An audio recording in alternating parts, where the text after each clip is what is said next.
वो वीडियो गलती से स्टॉप हो गया, तो वही हम बता रहे थे कि फिर से बताते हैं कि ये है ऑक्सीजन, इसमें 2 एनर्जी लेवल है। ये है नाइट्रोजन, इसमें भी 2 एनर्जी लेवल है। इसमें 8 प्रोटॉन है, इसमें 7 प्रोटॉन है। तो 8 प्रोटॉन वाला जो है इलेक्ट्रॉन को इजीली अट्रैक्ट कर पाएगा, क्योंकि दोनों का एनर्जी लेवल सेम है। मान लो दोनों सेम ही चीज़ है ना, एनर्जी लेवल सेम है। इसके पास 8 आदमी है, इसके पास 7 आदमी है। 8 आदमी मिलकर अच्छे से अट्रैक्ट कर पाएगा या 7 आदमी मिलकर? 8 आदमी। अब इसलिए ये ज़्यादा इलेक्ट्रोनेगेटिव हो गया। अब सल्फर ऑक्सीजन के देखते हैं। ये मान लो कि न्यूक्लियस है, ये फर्स्ट ऑर्बिट, ये सेकंड ऑर्बिट, ये हो गया ऑक्सीजन। क्योंकि सल्फर का न्यूक्लियस, ये first orbit, second orbit, third orbit, ठीक। इसके पास 8 प्रोटॉन है, इसके पास 18 प्रोटॉन है। 18 है ना, 16 है, 16 है। देखो प्रोटॉन का संख्या तो इसके पास ज़्यादा है, पर ये देखो डिस्टेंस भी मैटर करता है। ये देखो यहाँ से जो है इलेक्ट्रॉन को ईजिली अट्रैक्ट कर पाएगा, क्योंकि कम डिस्टेंस है। ये जो है यहाँ पे इलेक्ट्रॉन है, कोई मान लो बाहर में फॉरेन पार्टिकल्स, मान लो फॉरेन इलेक्ट्रॉन है, इसको कितना दूर से अट्रैक्ट करना पड़ेगा। इसका तो न्यूक्लियर चार्ज बढ़ा, पर इसका जो साइज बढ़ता है, साइज जो बढ़ा, जिसकी वजह से ये न्यूक्लियर चार्ज जो बाहर में लग रहा है उसका जो पावर है कम हो गया। अगर मान लो हम इसमें बोलते हैं कि इसके अंदर डालना है, तो ऑब्वियसली सल्फर का होता है, हमको पता है इलेक्ट्रॉन गेन एंथैल्पी ज़्यादा होता है। पर इलेक्ट्रॉन निगेटिविटी बस अट्रैक्शन पावर को बताता है। अट्रैक्शन पावर दोनों में से किसका ज़्यादा है? ऑब्वियसली ऑक्सीजन का ज़्यादा है। वही दिया है, size is inversely proportional to electronegativity. यहाँ पे दिया है कुछ का इलेक्ट्रोनिगेटिविटी, सबका रीजन जाना जरूरी नहीं है। Electronegativity between hydrogen and chlorine is more electronegative than hydrogen. जैसे हम पढ़ रहे थे कि उसमें ग्रुप 17 एलिमेंट्स में कि क्लोरीन का सबसे ज़्यादा होता है, तब होता है इलेक्ट्रॉन गेन एंथैल्पी का बता रहे हैं, फिर होता है फ्लोरीन का, फिर होता है ब्रोमीन का। पर in case of electronegativity group 17 में सबसे ज़्यादा होता है फ्लोरीन का। फ्लोरीन हो गया इसमें क्वीन, फिर क्लोरीन, फिर ब्रोमीन। ऐसा क्यों? क्योंकि यहाँ पे जो है साइज वाला फैक्टर डिपेंड करता था, क्योंकि फ्लोरीन का साइज छोटा था, जिसकी वजह से इलेक्ट्रॉन उसके अंदर जा ही नहीं पाया था। पर यहाँ तो बात हो रहा है अट्रैक्शन पावर का, ये हो गया इलेक्ट्रोनिगेटिविटी का बात हो रहा है यहाँ पे। तो यहाँ पे बात हो रहा है अट्रैक्शन का पावर। ऑब्वियसली फ्लोरीन छोटा साइज का है, कम डिस्टेंस होगा, तो ईजिली इलेक्ट्रॉन को अपनी ओर अट्रैक्ट कर पाएगा एज कम्पेयर टू क्लोरीन, क्योंकि इसमें 3 एनर्जी लेवल है, इसमें 2 एनर्जी लेवल है। यहाँ पे दिया भी है electronegativity between chlorine and fluorine. Fluorine is more electronegative than chlorine. This is because fluorine is a मतलब यहाँ हैज होता है, has a smaller atoms, so its nucleus has a stronger pull on the foreign electron, while chlorine larger size means pull is weaker। पूरा अच्छे से reason बताया, लिखा हुआ है, हम समझा भी दें। ये भी बता दें, जैसे देखो मोस्ट इलेक्ट्रोनिगेटिव एलिमेंट्स कौन सा हो गया? फ्लोरीन क्वीन हो गया, सेकेंड क्वीन क्या हो गया? क्लोरीन। सेम गोज विथ इसमें इलेक्ट्रॉन गेन एंथैल्पी क्या, उसमें हम बताए थे ये साइज के वजह से इसमें रिपल्सन फेस होता है, इसलिए क्लोरीन इसमें क्वीन हो जाता है, सेकेंड क्वीन हो गया फ्लोरीन, इसमें बस अपोजिट हो जाता है। The main factor on which electronegativity depends are effective nuclear charge and atomic radius. पहले ही बताए हैं कि greater the effective nuclear charge greater is the electronegativity. मान लो किसी 2 एटम्स हैं, दोनों का जो है एनर्जी लेवल सेम है। इसके पास 5 प्रोटॉन है, इसके पास 7 प्रोटॉन है, तो ऑब्वियसली इसका जो है इलेक्ट्रोनिगेटिविटी ज़्यादा होगा। पहला फैक्टर तो यही है। अगर मान लो कि तुम्हारा एनर्जी लेवल दोनों में सेम है, एनर्जी लेवल सेम है, तो प्रोटॉन का नंबर पे ही इलेक्ट्रोनिगेटिविटी डिपेंड हो गया। इसको प्रोटॉन का नंबर को क्या बोलते हैं? Nuclear charge. दूसरा फैक्टर क्या है? Smaller the atomic radius greater is the electronegativity. ये वाला केस फ्लोरीन क्लोरीन वाला या ऑक्सीजन सल्फर वाला कि जिसका साइज छोटा उसका इलेक्ट्रोनिगेटिविटी ज़्यादा। यहाँ पे दिया भी हुआ है, पॉलिंग स्केल पे नापा हुआ है। फ्लोरीन का होता है सबसे ज़्यादा 4, मतलब कि ये देखो क्वीन है, फिर क्लोरीन का 3, फिर ऑक्सीजन का, फिर सल्फर का, सबका दिया हुआ है। मतलब फ्लोरीन क्वीन है। सेकंड क्वीन कौन सा हुआ, हम तभी गलत बता दिए थे, ऑक्सीजन हुआ, फिर उसके बाद क्लोरीन हुआ, फिर उसके बाद नाइट्रोजन, फिर उसके बाद नाइट्रोजन, ये हुआ। सबसे ज़्यादा fluorine, second most electronegative element हो गया ऑक्सीजन, तब क्लोरीन। ठीक, यहाँ पे दो है। In a period electronegativity increase in moving left to right. समझाते हैं। जैसे जैसे हम लेफ़्ट टू राइट जाते हैं, ये पता होगा कि न्यूक्लियर चार्ज इंक्रीज होता है और एटॉमिक रेडियस डिक्रीज होता है। ये 200वां बार बता रहे होंगे। जैसे हम लेफ़्ट टू राइट जाते हैं तो न्यूक्लियर चार्ज मतलब नंबर ऑफ प्रोटॉन इंक्रीज होता है और एनर्जी लेवल सेम रहता है, तो एटॉमिक साइज भी डिक्रीज होता है। एटॉमिक साइज डिक्रीज हुआ और न्यूक्लियर चार्ज इंक्रीज हुआ, इसका मतलब क्या है, इलेक्ट्रोनेगेटिविटी बढ़ेगा है।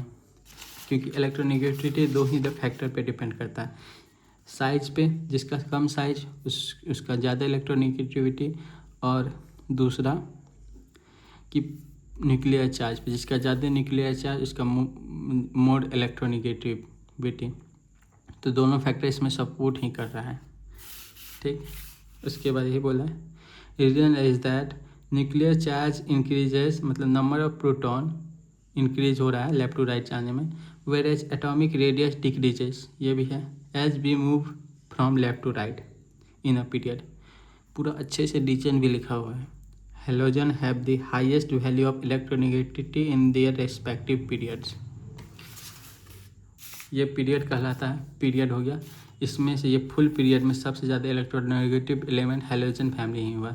सेम गोज विथ उसमें इलेक्ट्रॉन गेन इंथैल्पी में भी सबसे ज़्यादा जो है electron gain enthalpy halogen family का ही होता है, और सबसे ज़्यादा इलेक्ट्रोनेगेटिविटी भी हेलोजन फैमिली का ही होता है। मतलब इलेक्ट्रॉन गेन इंथैल्पी और इलेक्ट्रोनेगेटिविटी दोनों सेम ही टर्म है। इलेक्ट्रॉन गेन इंथैल्पी में होता है कि इलेक्ट्रॉन एटम के अंदर चले जाता है, पर इलेक्ट्रोनेगेटिविटी का मतलब होता है कि अट्रैक्शन पावर को बताने के लिए इलेक्ट्रोनेगेटिविटी होता है।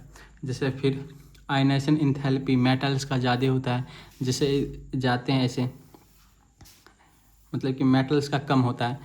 आयनाइजेशन इंथैल्पी भी लेफ्ट टू राइट जाने में डिक्रीज ही होता है, इंक्रीज ही होता है। उसके बाद है इलेक्ट्रोपॉजिटिविटी।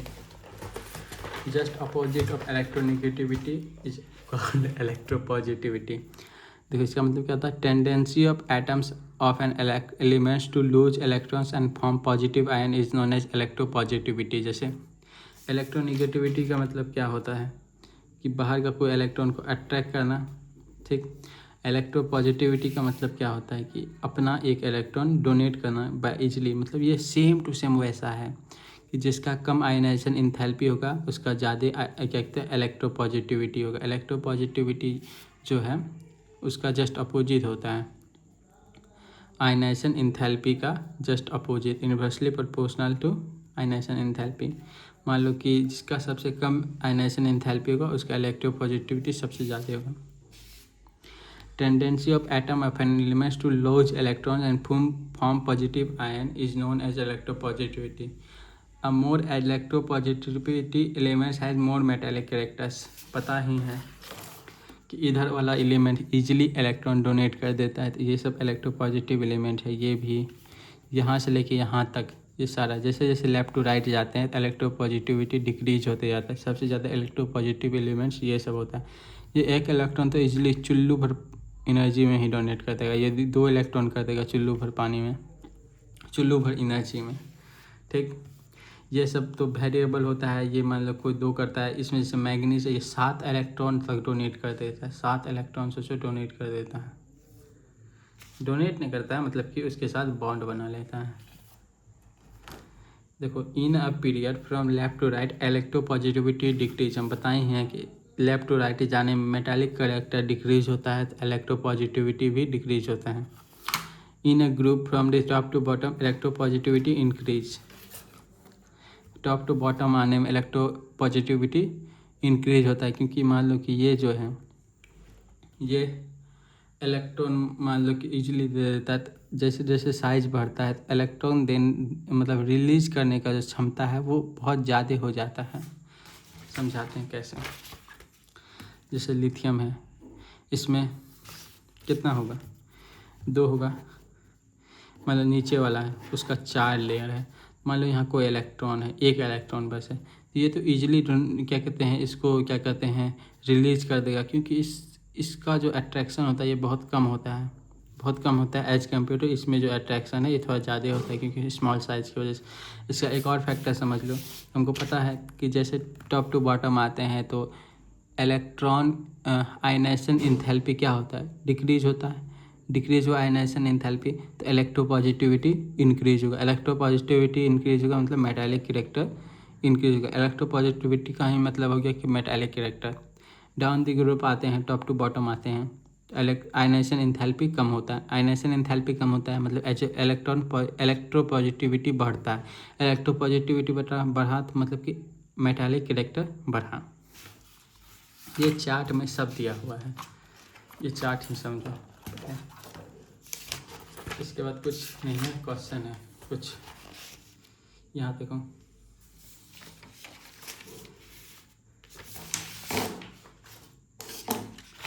पढ़ लिए हैं कि इलेक्ट्रॉन आयनाइजेशन एंथैल्पी इंक्रीज होता है लेफ्ट टू राइट जाने में, इंक्रीज।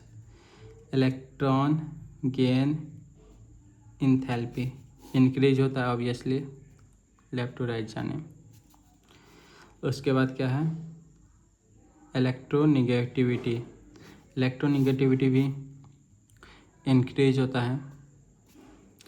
इलेक्ट्रॉन पॉजिटिविटी डिक्रीज होता है। इलेक्ट्रोपॉजिटिविटी का मतलब क्या हो गया, मेटालिक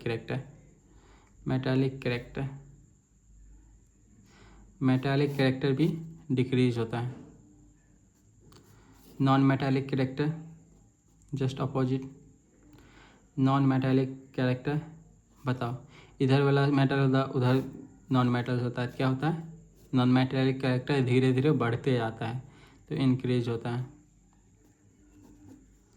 यही यहाँ पे लिखा हुआ है, देखो नॉन मेटालिक कैरेक्टर इंक्रीज हुआ, निगेटिव इलेक्ट्रोनिगेटिव इंक्रीज हुआ, आयनाइजेशन एंथैल्पी इंक्रीज हुआ।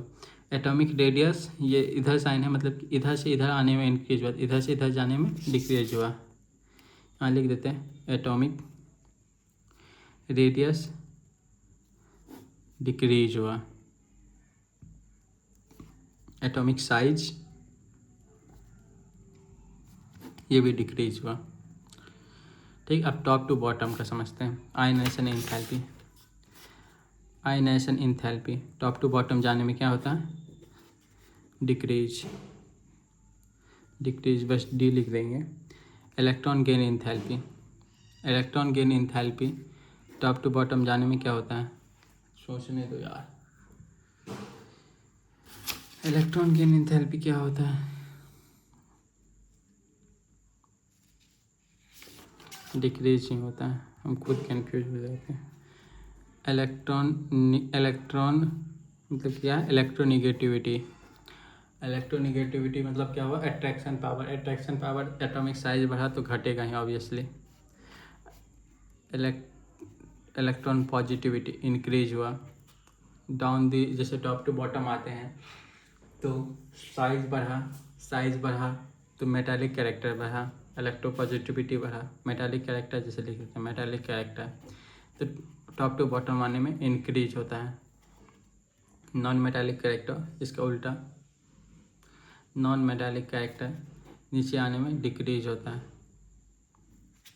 एटॉमिक रेडियस इंक्रीज होता है, एटॉमिक साइज इंक्रीज होता है, वही यहाँ पे दिया हुआ है। देखो मेटालिक कैरेक्टर इंक्रीज हुआ, एटॉमिक रेडियस इंक्रीज हुआ क्योंकि एनर्जी लेवल बढ़ते गया। आयनाइजेशन एंथैल्पी नीचे से ऊपर जाने में इंक्रीज हो रहा, मतलब ऊपर से नीचे आने में डिक्रीज हुआ। Negative electron gain enthalpy decrease हुआ, इलेक्ट्रोनिगेटिविटी डिक्रीज हुआ।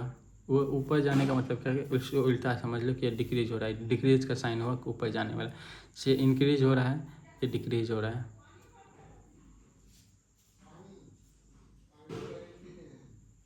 सॉरी, हाँ वही हुआ, ये डिक्रीज हो रहा है। ठीक, आप कुछ क्वेश्चन करते हैं इस पे। Arrange the following element in the increasing order of metallic character. इसके लिए पीरियोडिक टेबल का जरूरी पड़ेगा। यहाँ पे दिया है बोरॉन, ये बोरॉन यहाँ पे है, ये बोरॉन हो गया। अल्युमिनियम कहाँ है? अल्युमिनियम यहाँ है। मैग्नीशियम कहाँ है? मैग्नीशियम यहाँ पे है। पोटासियम कहाँ है? पोटासियम यहाँ पे है। ठीक, इसमें पूछा है कि कौन सबसे ज़्यादा मेटालिक कैरेक्टर होगा। सबसे ज़्यादा मेटालिक कैरेक्टर किसका होगा? ऑब्वियसली पोटासियम का होगा, क्योंकि पता है ग्रुप 1 एलिमेंट सबसे ज़्यादा मोस्ट मेटालिक होता है। फिर उसके बाद मैग्नीशियम होगा,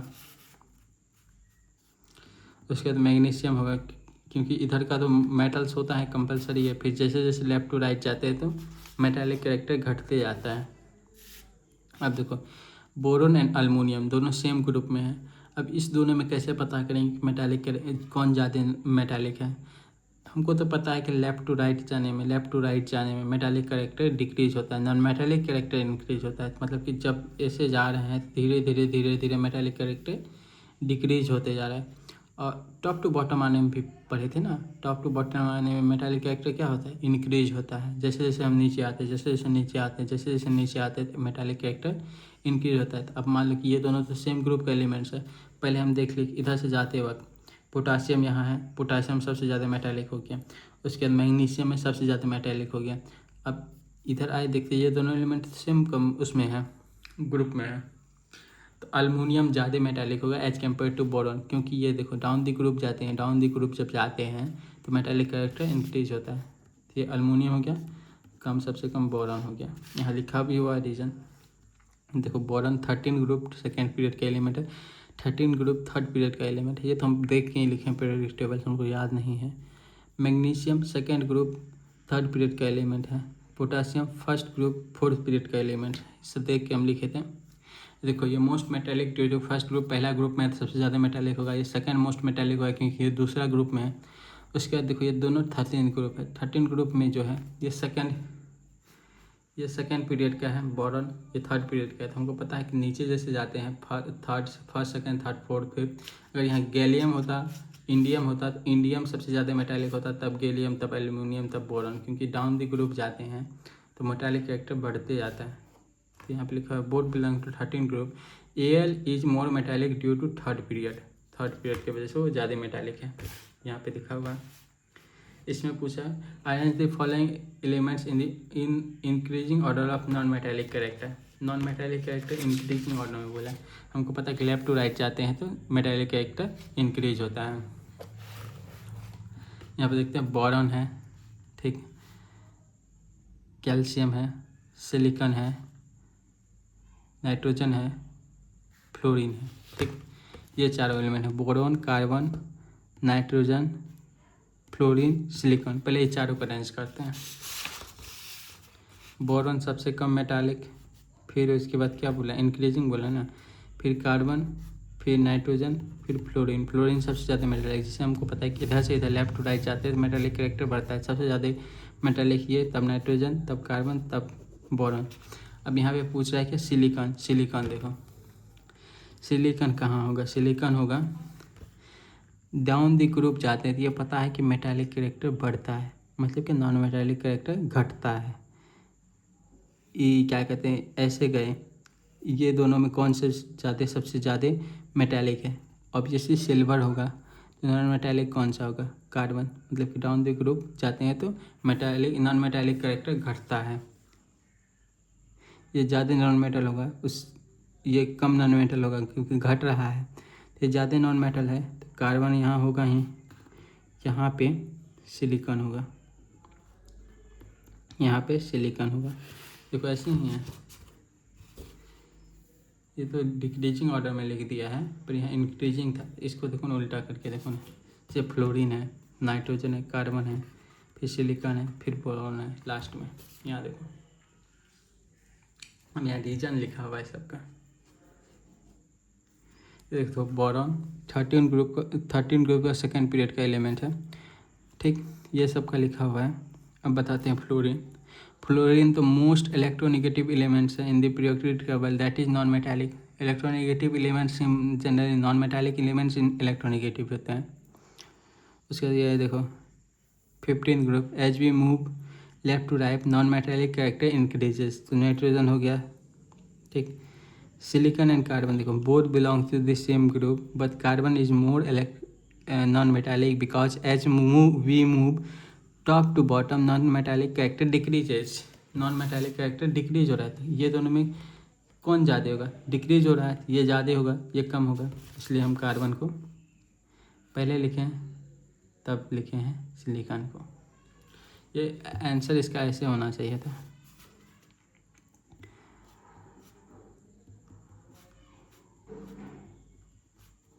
ऐसे ये हुआ इंक्रीजिंग ऑर्डर में। और ये तो ग्रुप 13 का सेकंड पे लेते थे, सबसे least reactive least non metallic होगा ही, क्योंकि ये मेटालिक होगा ज़्यादा। अब यहाँ पे देखो, among the elements which has the first highest ionization enthalpy। First highest ionisation enthalpy. Ionisation enthalpy क्या होता है कि कौन इलेक्ट्रॉन, मतलब इलेक्ट्रॉन देने के लिए एनर्जी देने, मतलब इलेक्ट्रॉन बाहर निकालने के लिए एनर्जी देने के लिए बोलते हैं इलेक्ट्रॉन आयनाइजेशन एनर्जी, ठीक। ये देखो क्या बोला कि इसमें हाईएस्ट मतलब सबसे ज़्यादा आयनाइजेशन एंथैल्पी। देखो इसके पास 3 इलेक्ट्रॉन है, इसके पास 3 आउटर मोस्ट इलेक्ट्रॉन, इसके 3 तो मान लो कि 2,3 है। 1 जिसके पास आता है वो तो इजीली दे देता है, 2 जिसके पास आता है वो भी इजीली देता है, 3 जिसके पास आता है वो भी दे ही देता है।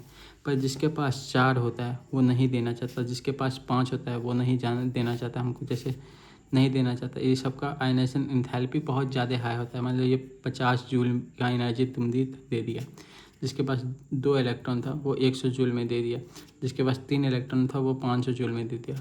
पर जिसके पास 4, 5, 6, 7, 8 वाला तो देगा ही नहीं, कभी भी नहीं देना चाहेगा। इसके लिए तो मान लो 10,000 जूल है, इसके लिए 8,000 जूल आयनाइजेशन एंथैल्पी, इसके लिए 7,000 जूल, इसके लिए 5,000 जूल। जिसके पास 4 इलेक्ट्रॉन है या तो वो 4 इलेक्ट्रॉन एक्सेप्ट कर लेगा वो, या तो 4 इलेक्ट्रॉन रिलीज कर देगा। पर ये जो है रिलीज़ करने के लिए इसको कम से कम 3,000 से 3,500 जूल एनर्जी देना ही होगा।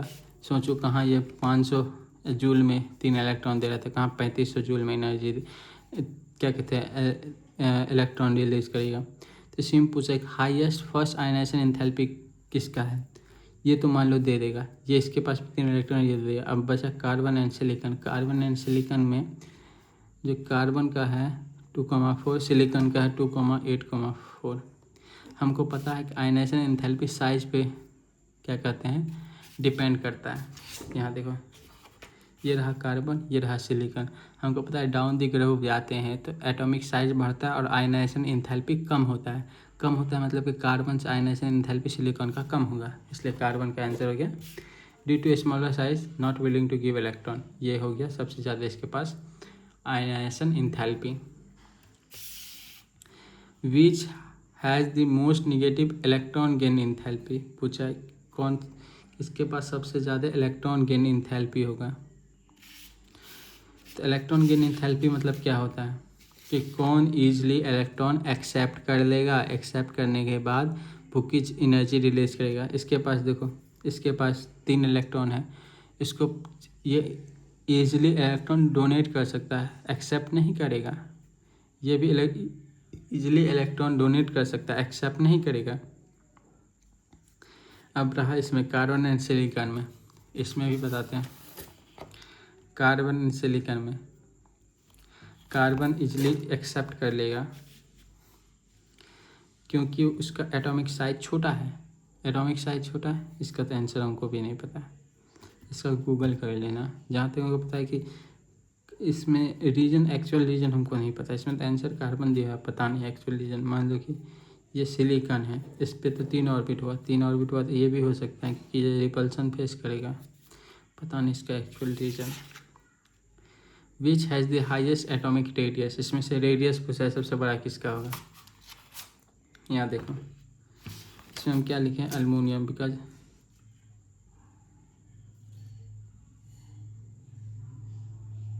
हाँ, इसमें पूछ रहा है कि एटॉमिक रेडियस किसका सबसे ज़्यादा बड़ा होगा। ये दोनों का तो दो ही एनर्जी लेवल है, इसका तो ऑब्वियसली छोटा ही होगा ही। अब बचा अल्मीनियम और सिलिकॉन में। देखो यहाँ है अल्मीनियम एंड सिलिकॉन, ठीक। As we move from left to right atomic size and atomic radius decreases मतलब क्या हो रहा है, अल्मीनियम से सिलिकॉन का जो रेडियस है कम होगा, इसका ज़्यादा होगा। Aluminium because as we move from left to right atomic size decreases, so silicon is smaller in size than aluminium. Which has the most metallic character? इसमें aluminium, although boron and aluminium belongs to the same group. Aluminium is more metallic because as we move top to bottom metallic character increases. अब समझाते हैं। देखो यहाँ पे 4 compound है, boron, carbon, aluminium, silicon. Boron, carbon, aluminium, silicon, ये 4 compound है। ये चारों है, ये चारों में पता करना है कौन सबसे ज़्यादा मेटालिक है। हमको पता है कि जब हम लेफ़्ट टू राइट जाते हैं तो मेटालिक कैरेक्टर डिक्रीज होता है डिक्रीज। तो ये दोनों का तो ये और ये इसका तो पत्ता कुल हो गया। बोरॉन ज़्यादा metallic as compare to carbon, aluminium ज़्यादा metallic as compare to silicon, क्योंकि ऐसे डिक्रीज हो रहा है। अब बच गया बोरॉन एंड अल्मीनियम में। बोरॉन एंड अल्मीनियम का ज़्यादा होगा, क्योंकि जैसे नीचे जाता है टॉप टू बॉटम तो एटॉमिक मेटालिक कैरेक्टर इंक्रीज होता है। और आंसर हो गया अल्मीनियम, रीजन लिखा भी है। अब यह क्या बचा है,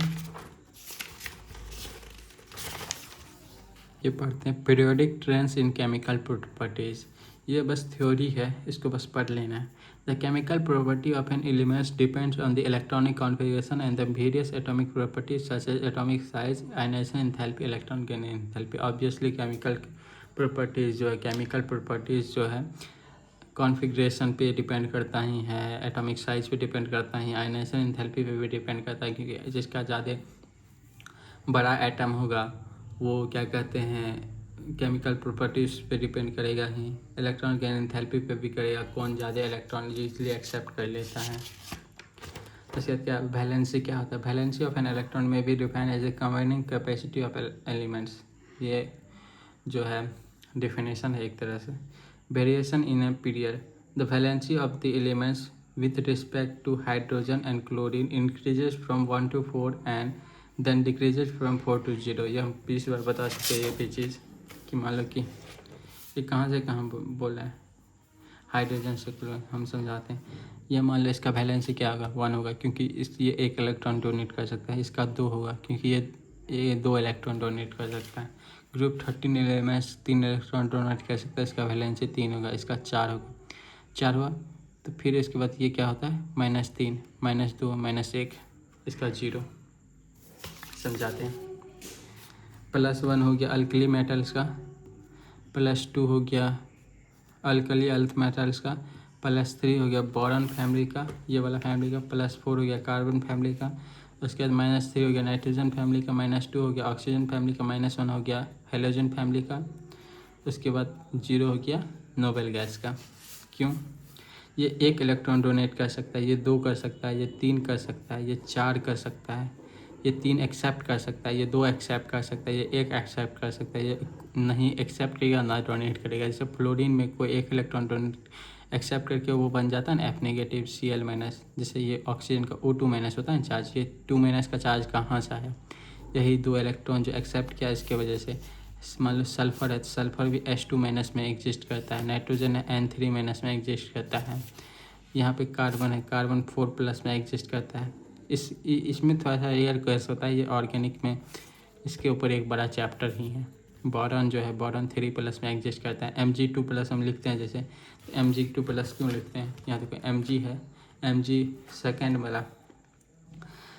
वाला ग्रुप का है, तो ये 2 इलेक्ट्रॉन दे सकता है। बेरिलियम, कैल्शियम, जैसे Ca बोलते हैं, जैसे Ca2+ बोलते हैं, कैल्शियम बोलते हैं, CaCl2 बोलते हैं। तो ये काहे होता है, कैल्शियम के ऊपर 2+ का चार्ज होता है, Cl के ऊपर -1 का चार्ज होता है, तो क्रॉस मल्टीप्लाई हो जाता है, क्रॉस। तो Ca का 1 यहाँ आ गया, ये 2 चल जाता है Cl2, तो CaCl2 हो जाता है। यही यहाँ पे बताया गया है कि 1 to 4 होता है, then decreases from 4 to 0। Sodium का +1, मैग्नीशियम का +2, अल्मोनियम का +3, कार्बन का तो 4। इसका तो क्या बताए, इसके ऊपर एक चैप्टर है। ये 4 इलेक्ट्रॉन डोनेट भी कर सकता है, 4 इलेक्ट्रॉन एक्सेप्ट भी कर सकता है, पर ये जनरली एक्सेप्ट ही करता है, बहुत रेयरली ही डोनेट करता है। नाइट्रोजन 3 एक्सेप्ट करता है, इसलिए माइनस चार्ज है। ये 2 करता है एक्सेप्ट, ये 1 करता है एक्सेप्ट, ये 1 भी एक्सेप्ट नहीं करता। Variation in A group, on moving down a group the number of valence electron remain same, therefore all the element in a group exhibit same valence. इसका मतलब क्या हुआ कि यहाँ से लेके यहाँ तक जितना भी एलिमेंट है सबका वैलेंसी सेम होगा। बताए हैं, जैसे H+ हो गया, Li+ हो गया, Na+ हो गया, K+ हो गया, सब 1 इलेक्ट्रॉन डोनेट कर सकता है। Rb+ हो गया नीचे तक। सेम गोज विथ ये जो ये होता है, ये तो पीरियड वाइज बताए थे, पीरियड वाइज प्लस ये पीरियड वाइज होता है ना, ग्रुप वाइज। मान लो ग्रुप 2 का जो है, ग्रुप 2 जिसको बोलते हैं अल्कलाइन अर्थ मेटल्स, उस सबका जो है वैलेंसी होगा +2 होगा। मतलब magnesium, beryllium, magnesium, calcium, strontium सबका +2 ही होगा। उसके बाद क्या है, using the periodic table predict the formulas of the compound which might be form by the following pairs of electrons. अभी जो वहाँ बना के रखा है वही पूछ रहा है। यहाँ पूछा है silicon and bromine, silicon bromine ये दोनों का। अब देखते हैं, सिलिकॉन यहाँ पे देखो ये है ग्रुप 14 का एलिमेंट। सिलिकॉन क्या होगा, सिलिकॉन 4+ में एग्जिस्ट करता है। ब्रोमीन, ब्रोमीन क्या है, इसका हाइड्रोजन फैमिली का Br-1। अब ये क्रॉस मल्टीप्लाई होगा, ये जो पावर ऊपर में इसके नीचे में आ जाएगा, इसका जो पावर है उसके नीचे में चलेगा। Si1 होगा तो 1 को लिखना जरूरी है ना, Br4। ये बन गया सिलिकॉन ब्रोमाइड। ये देखो Si Br4। Aluminium and sulphur है, देखो अल्मोनियम है तो Al3+ में एग्जिस्ट करता है। सल्फर है, सल्फर यहाँ पे है, सल्फर S2 में एग्जिस्ट करता है, 2- में। तो Al के नीचे 2 आ गया, S के नीचे 3 आ गया, क्रॉस मल्टीप्लाई हो गया। यहाँ देखो Al2S3। उसके बाद ये है, बस हो गया, 2 पेज बचा। ये थ्योरी है पूरा। यहाँ पे बताएगा कि diagonal relationship, it is observe that an element of an second period exhibit certain similarity with this second elements. मतलब कि एक डायगोनल रिलेशनशिप, मतलब लिथियम मैग्नीशियम थोड़ा थोड़ा सेम होता है, कुछ कुछ प्रॉपर्टीज, हल्का हल्का प्रॉपर्टीज।